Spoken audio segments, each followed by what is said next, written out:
আমার লাস্ট দিল্লি বেড়াতে যাওয়ার ব্লগে তোমরা দেখেছিলে আমরা আগ্রা যাওয়ার জন্য ট্রেনে উঠে পড়েছি। তো আমরা এখন ট্রেন থেকে নেমে চলে এসেছি তাজমহলের গেটের সামনে। দেখো আমি আর মা ঢুকছি। নিশ্চয়ই ভাবছো তাজমহলটা তো সাদা, তাহলে চারপাশে লাল লাল প্রাচীর কেন? এটা হলো বাইরের দিকটা। বাইরে অনেকটা এরিয়া আছে, সেই এরিয়াটা পেরিয়ে গিয়েই কিন্তু আসল সৌন্দর্যের সমাধান আছে। আমার মা তো দেখে এই কথাটাই বলল যে তাজমহল তো সাদা দেখেছিলাম, তাহলে এটা কেন লাল? ওই দেখো একটুখানি দেখা গেল তাজমহলের চূড়াটা।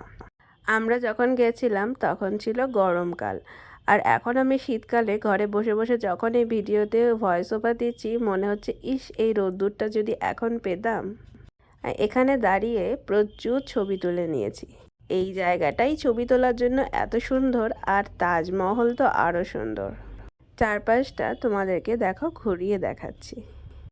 আর এই দেওয়ালের নকশাগুলো প্রত্যেকটা কিন্তু পাথর খোদাই করা। দেখো আস্তে আস্তে আমরা ঢুকছি, দেখো পুরো চোখ ঝাপসা সাদা হয়ে গেল। আর এই যে তাজমহল, আমার মায়ের অর্পিতের স্বপ্নের জায়গা। অর্পিতের অবশ্য এই নিয়ে দুবার হয়ে গেল আসা, কিন্তু আমার আর আমার মায়ের এই ফার্স্ট টাইম। এখন আমরা তাজমহলের ভেতরে ঢুকবো বলে যাচ্ছি। এখানে আবার এরকম শু কেস থাকে, যাতে সাদা পাথরগুলো নোংরা না হয়, তাই এরকম শু কেস পরে ঢুকতে হয়।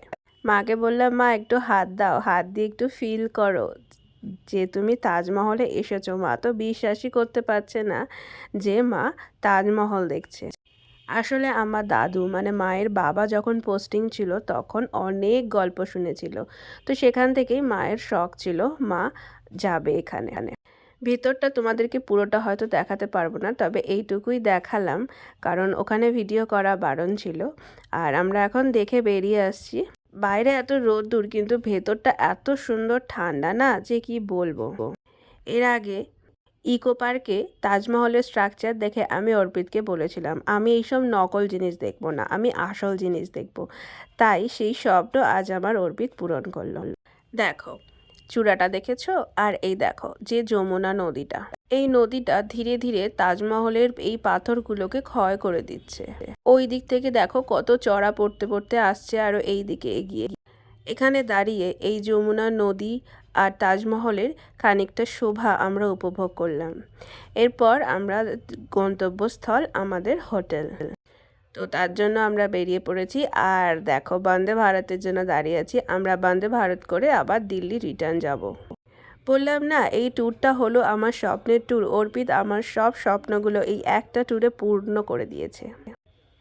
এই যে আমি আর মা বসে পড়েছি, কিন্তু এখানে অর্পিতের সিটটা পড়েছিল একটু দূরে, তাই ও একটু মাঝে মাঝে এসে খোঁজ খবর নিয়ে যাচ্ছিল।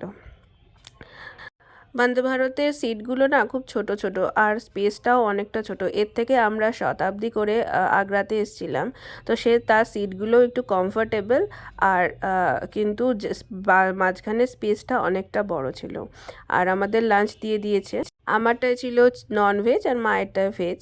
অ্যাজ ইউজুয়াল যা দেয়, ভাত, ডাল, চিকেন, রুটি, সবজি, টক দই, আচার, স্যানিটাইজার, ওয়াইপস, সমস্ত কিছুই সবই দিয়েছে। আর লাস্টে আইসক্রিম ছিল। চলো খেয়ে নিই, তারপর আবার দেখা করছি। টাটা।